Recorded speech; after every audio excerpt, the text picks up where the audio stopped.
from Yes We Cannibal. Welcome to this week's edition of Meat.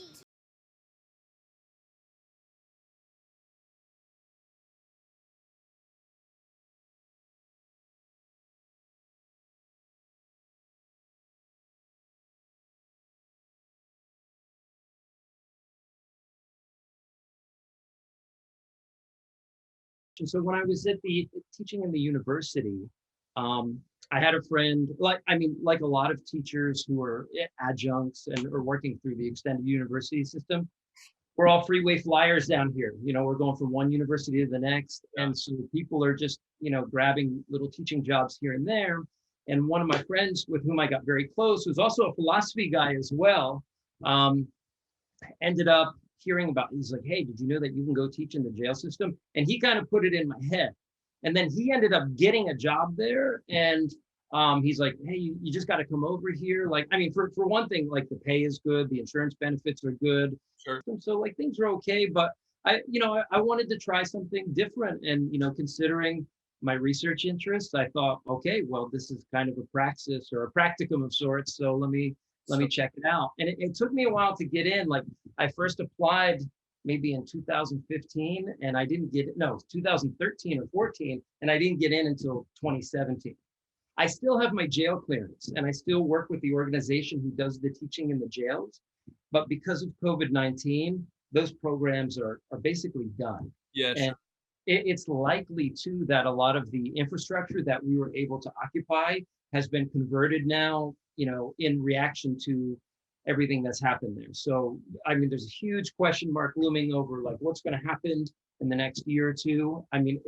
The sad fact is that those guys, that like at the end of the day, it's not the best situation in the world, but the educational programs are a huge support for them in so many ways. And in the absence of that, not only do you lose the sort of the engagement with something positive, for lack of a better term, you also have, it's quite likely that things have regressed in terms of the way the institution is handled, the institution of the jail is handled. In the absence of those programs, things kind of backslide. Sure. And that's the sort of word on the street. The hearsay right now is like things are not going well for those guys. You were teaching philosophy though, yeah? Yeah, I was teaching different things. I was teaching, so I have an English credential, and when I say English, I mean English language arts, like a high school teaching credential, Right. in addition to an ESL teaching credential. So I was doing those two things. And then I was also at liberty to do some like sort of special programs and special elective classes. And then I would do philosophy classes. And so I would do I did a class that I called Stoicism, under the heading of, okay, here's how we build emotional resilience and that sort of thing. But we did more than that.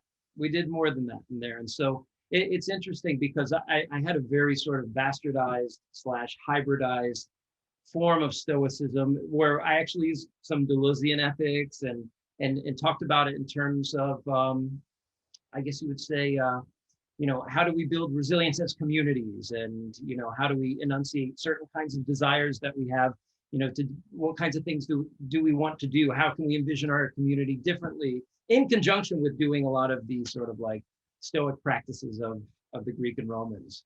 So.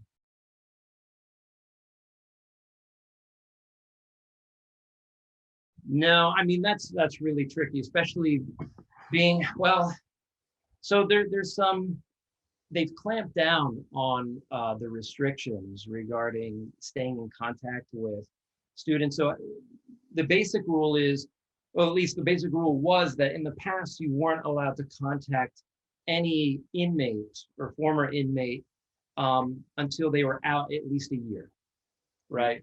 Yeah. Why? And then the sheriff's department then changed it to never meeting them at all.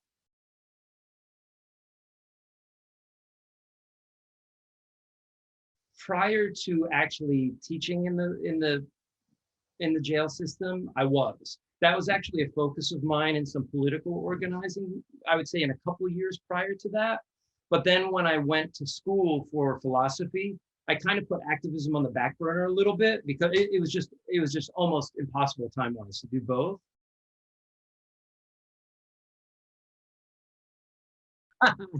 We do. We absolutely do talk way too much about Deleuze, but I'm still very excited about that work. So in that sense, we're not talking enough about Deleuze. And also the things that we're saying about Deleuze. What can I say? I mean, all of the discussion that I think that we have, or at least a large part of it, involves just sort of, you know, a superficial an asymptotic approach to his work, in the sense that I don't know, ultimately the reading of it, unless you're doing like a reading group and you're getting like one-on-one in the nitty-gritty, like just these little flurries of tweets and stuff on Twitter, that's nothing compared to like actually getting in the book, getting on the page and seeing what it's all about, and developing a relationship with the text. And I mean, you know, I'll say this is like, for as much as I love philosophy and I love to read it, Deleuze was one of the hardest philosophers that I've ever read. It took me a long time to really get, to sort of let it into my system. You know, I mean, it's really thinking differently. And it not only did it change my values, but it actually changed the thing that makes my values. Do you see what I mean? Right? Yeah. Yeah. And so like by doing that, or by, you know, like reading the text closely, doing the thesis, and then getting involved with Acid Horizon and doing all of the episodes and what have you on that work, it still seems like there's so far to go. Like every time I crack open Anti-Oedipus or 1,000 Plateaus, it's almost like I'm reading it for the first time. Yeah. And I think anybody who tells you that they're an expert, or if they have, you know, if they call you a Sood and they're in the know, or they've written about this and they know Deleuze front to back, it's all bullshit, you know, because like I said, there's so many details, like even like in 1,000 Plateaus, for example, it's like, there's almost like a different way to read each chapter, each plateau, each time you get in there. Absolutely, yeah. And I mean, even for me, I say even for me, but for me, like one of the biggest challenges was overcoming, or at least internalizing, his ideas about anti-representationalism, and like what that means to in its, you know, what are the broadest implications of that idea, and actualizing those in your own life, you know, because, you know, at the end of the day, the destruction of the symbolic in your thought, I mean, is catastrophic in some ways, right? And learning to think with, you know, under new axioms is, it's almost like an athletic feat, and that's something, that's a way that I think Deleuze would like to think about it. Doing philosophy as a kind of athleticism, you know, thinking difference on its own terms, outside of the tradition that has imposed upon us this notion of identity for so long, right?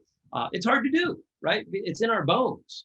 Yep. Will and I, we're going to really try to get into a Gambin this summer and look at his work more closely, kind of in conjunction with Deleuze and some of the other authors that we're reading right now, like Marcelo Tari, who we did an episode, the notion of distituent politics in conjunction with Deleuze and in conjunction with Nietzsche right now is kind of a little project of ours.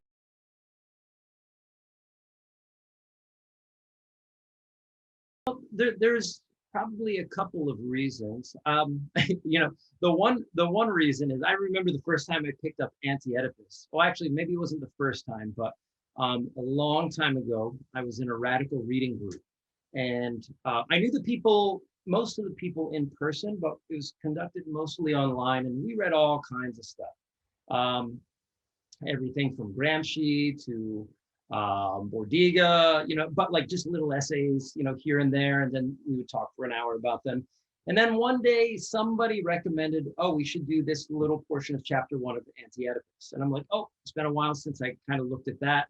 And actually, up until that point, my encounter with Deleuze was it was limited to being in an undergrad class on Nietzsche, in which the grad students in that seminar would bring up Deleuze quite a bit. So I basically learned some of Deleuze through osmosis at that time. And then when I looked at Anti-Oedipus, I'm like, okay, I don't understand this, but this is really sexy. and it's talking about Freud, it's talking about Marx, and I've read Erich Fromm before, and they're doing something that the Freudo-Marxists couldn't do. And especially, we just did the episode on Wilhelm Reich, and seeing how Deleuze and Guattari, I think in many ways, successfully shattered the division between this notion of an inside and an outside, this notion of the psychological and the social. And as Deleuze and Guattari say, like Reich was just, it's almost like he needed that concept of desiring production in order to complete his theory. And essentially that's the starting point of the book. And, I've reread the first 15 pages of chapter 1 countless number of times, then before moving on to the next 15 pages. And just getting a hold of that was just, it was transformative in terms of the way that they talk about the concept of justice and judgment in the analysis of Kafka's works. That notion of desiring production is central. In the Kafka book, they say that that justice was desire and nothing else besides the whole way. So the starting point for thinking about like what is justice? Well, it's constructed of this thing called desire.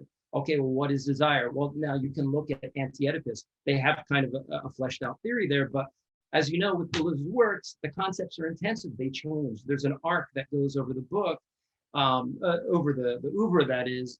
And, these concepts are deployed differently and in different ways, but there's a thread, of course, that connects all of them. And so that was really exciting to sort of land on that thesis idea. And the funny thing about the reading group, going back to that, was that the assignment to read that portion of Anti-Oedipus actually broke the reading group. Nobody did it. And they're like, we can't do this. This is just too much. Nobody read anything else. There's no other meetings of the reading group after that. But that was in the refuse, right? So I picked that up, and it was from there that I started reading it.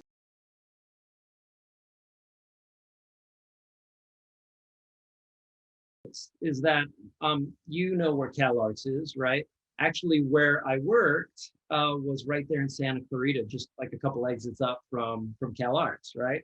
And so my drive to work every day was an hour both ways. So I'm listening to podcasts.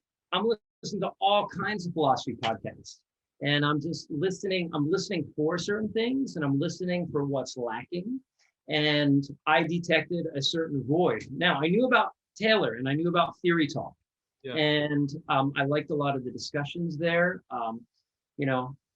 There's some things that Taylor and Joe did that I kind of wanted to build on in my own way. Like sometimes their discourse ran so deep, it was easy for me to get lost too. So I wanted to back things up and make it that sort of discourse a little bit more accessible. And I mean, truth be told, I just wasn't as experienced as them too. Right. I've done sound editing and things like that. And so it's always been in the back of my mind, like, okay, I'm going to do a podcast someday. All right, when's that going to be? I'm playing in bands and doing this and that. So of course I'm not doing it. And so once the quarantine hit, I was active on Reddit. At that time, I got together with Brooks Brown, who runs the Deleuze and Guattari Quarantine Collective now, and we kind of formed that together. But my ultimate intention was to do a podcast and have a lot of autonomy in doing that. And so I decided to break out on my own and do that. And I utilized some of the people who were in that group. And actually, we're still working together. So that was Will and Matt, and we met Adam down the road. So the first episode was Intellectuals in Power, Deleuze and Foucault, that interview, the intersection of theory and practice, and the infantilization of prisoners and other subjects in society. That was the first big episode. And then very early on, we tried a few different things. Like I reached out to Ben Burgess from Zero Books. We did an episode on G.A. Cohen's Marxism just to see how that would go. And it was great. That was a good episode. And then I think we really started to, things really started moving once we did our episode with Benjamin Noyes on black metal. It's funny because like of the people in Acid Horizon, I mean, well, maybe Matt and Adam are like the big black metal heads, right? I mean, I was always the kind of like alt metal kid. I did an alt metal band and that sort of thing, and then electronica too. But I'm kind of like you with Benjamin Noyes. What I like about him is there's a lot that I like, and then there's a lot that I'm not quite sure about too. You know, so and he was just such a sweetheart on the show too. I actually really liked having him, and I would love to have him back.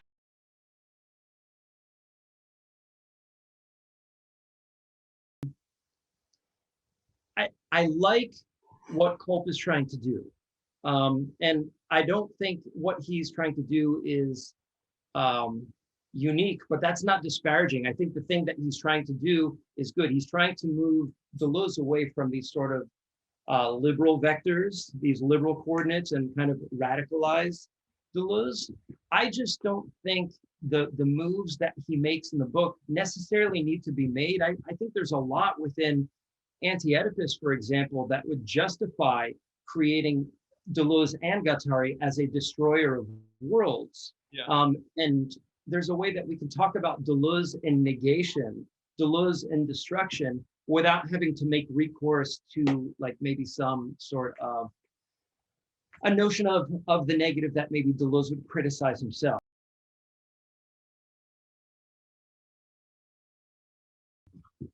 You know, it's interesting. I mean, I've read the ethics, I've taken notes on it. It's not something that I've gone back to quite a bit. I've looked at Deleuze's, both of Deleuze's books on Spinoza, and I understand how he utilizes Spinoza in the work. Of course, it's all over the place, right?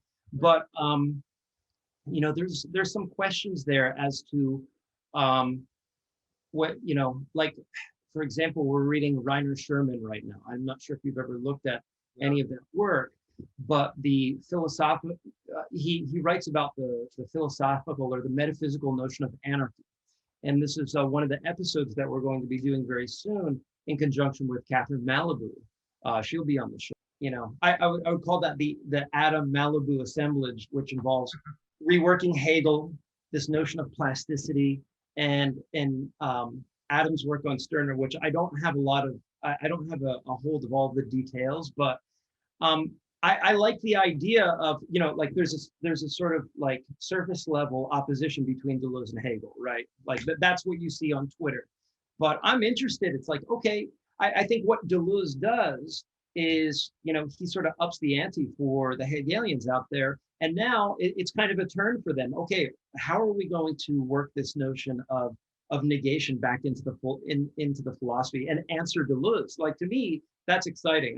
I'm when it comes to the thinkers themselves, I mean, I hold to no gods, no masters. I don't need to have Deleuze as my hero in order to see that, oh, this is an interesting you know, trend that somebody like Catherine or Adam has hit upon, and I'd like to see where they go with it.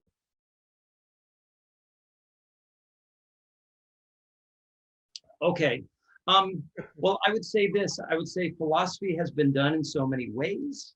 And what you get with Foucault is a new way of thinking. It's not strictly philosophical, and it's not strictly historical. And I think one of the important things that Foucault leaves behind for us, and this is just kind of the way you're going to get a sense of the way that I see philosophy, is the construction of a methodology.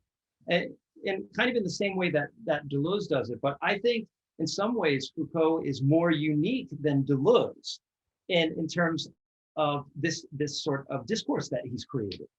And so it's about how to think power and how to think distributions of power, right? From like, that point, how do you say that to a 10-year-old?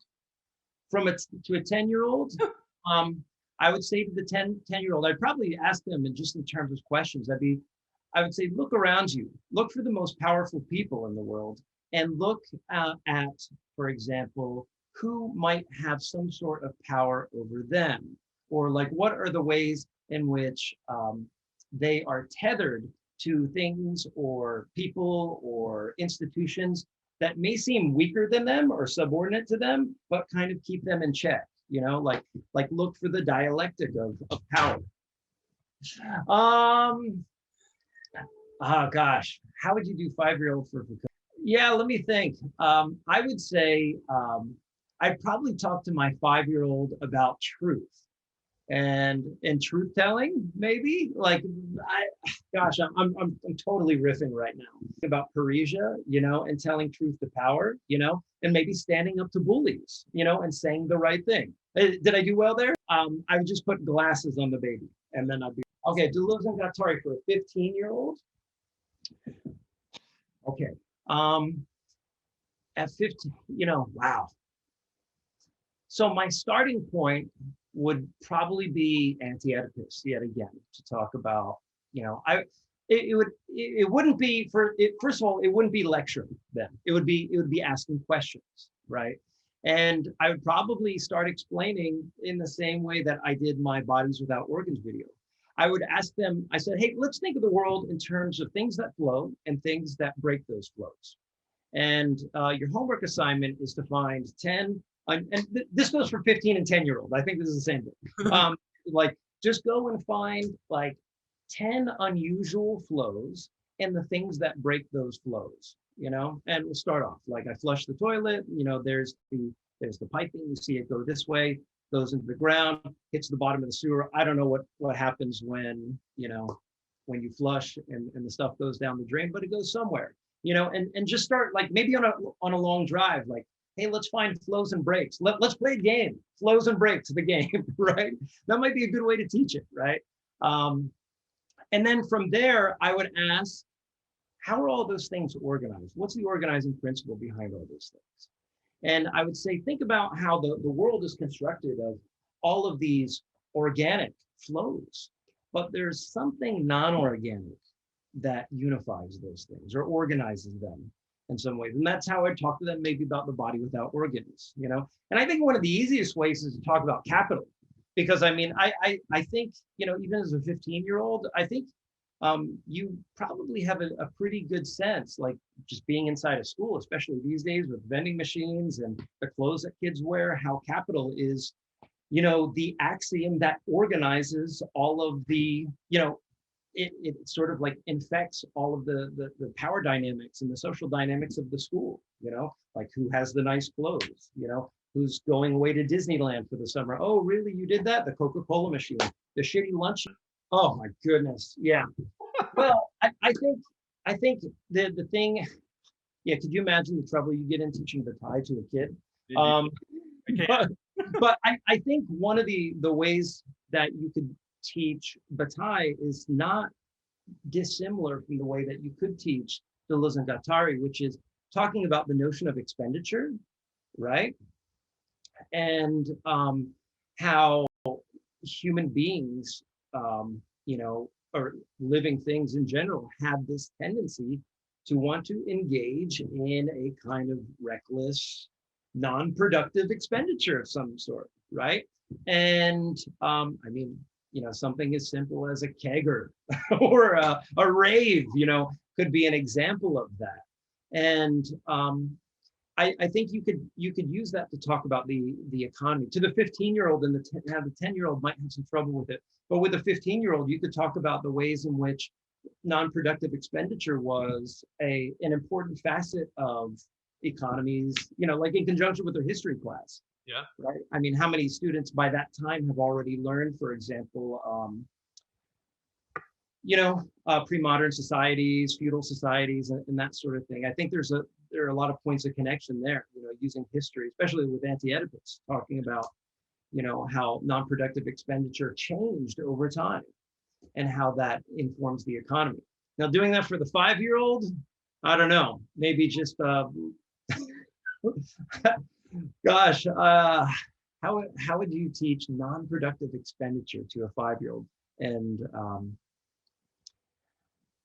I don't know. I think the one thing is, the question I would ask, are 5-year-olds aware of the process of subjectivation such that they see or they can't see, the sort of them being inscribed to the socials, right? Them taking on a social role.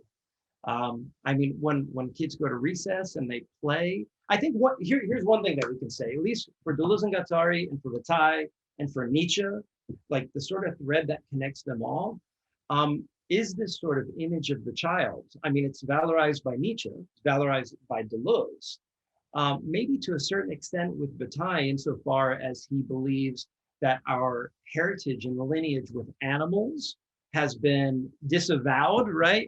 Like, so I mean, not that I have an immediate answer to the pedagogical question here, but I think the framework involves talking about like the demands of being a human, the demands of being adult, and what's lost along the way. I don't know, like there's a lot of ways to go. I mean, I think about the philosophy of childhood quite a bit, so maybe that would be one way to.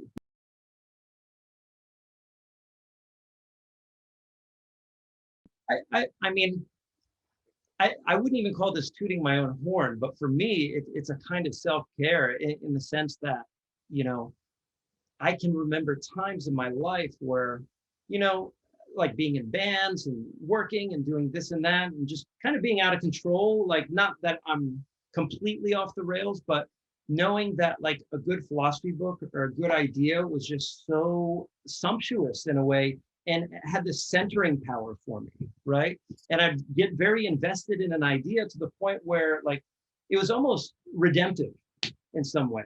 And I was always maybe kind of being my best self, and being able to see that in myself was like, well, gosh, other people probably want this too, right? Like if I can show people like, it's call me an evangelist, I guess, in that sense, but if I can show people like what these ideas do to me, and maybe not necessarily show or represent, but like this is what it actually does to me. And I hope you find something in my presentation of it, interesting, remarkable, or important in some way, so that you get hooked too, or this creates a new way of communicating or seeing between the two of us, right? And so yeah, that's why I love it. And there's so few people, like that's the thing, like I often think about the philosophy world like that old Blind Melon video, where it's the little girl in the bumblebee suit and everybody's laughing at you, and then you finally land in the field with all the other bumblebees, like it's a great feeling, and I'm in that field now.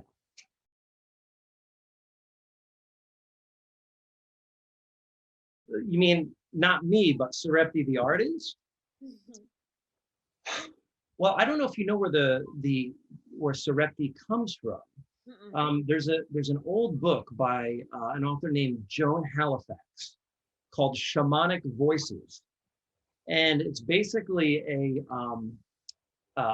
it's kind of a compendium of work regarding different shamans from across the world. And there is a philosopher named Sereptie, a shaman named Sereptie from the Samoyed tribe in Kamchatka, the Kamchatka region of, the Northern Asian peninsula there. I think that's what you call it, right? And the very first chapter of that book is a vision quest. And the sort of overarching theme of the vision quest that Sereptie goes on is find out for yourself. And each layer, he as this sort of voyaging shaman in this astral plane, encounters these sort of gatekeepers, and each one is like, just keep finding out for yourself, keep finding out for yourself. And I remember just lying in a field one day reading this book at a local library, and I had fallen asleep just after reading the chapter, and it was just so inspiring. Like the images that came to my mind that day, like it's not like I walked away like, all right, I'm going to change my life today, but like that name and that image and that sort of maxim of find out for yourself has just stayed with me. So that's why I adopted the name Sereptie.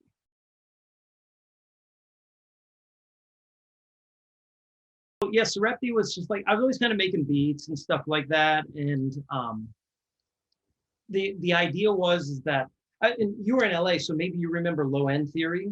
Yeah, sure. Yeah, low end theory. So like I was kind of into that music, Pooh Records, Leaving Records. I'm not sure if you're familiar. And I tried to sort of like sort of nudge into those circles unsuccessfully.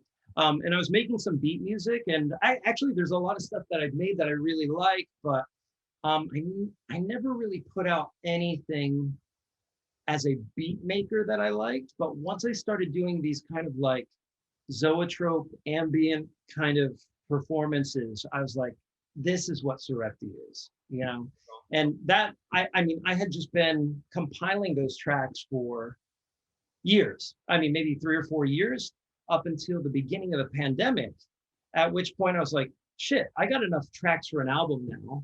And that's why you'll see there's an album with 20 tracks on it, right?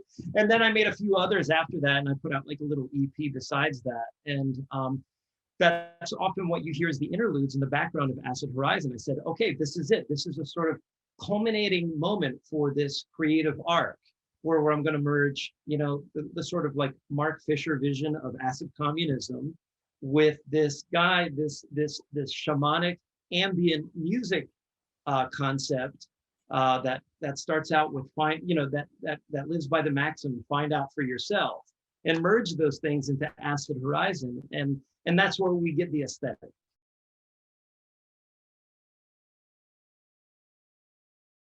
Well, the first one that I did was Food Not Bombs. So, I've known about that organization for a while. I was going to do LA Food Bank, but what I liked about Food Not Bombs was they're international. Yeah. And, with the conflict in Myanmar right now, I know they're active there. So I'm like, all right, let's put some money into that. Cool. And then summer's here, and all the stuff's going down everywhere. And so people are going to need money for bail and community orgs and stuff like that. So that's what I'm doing this month, throwing some money that way,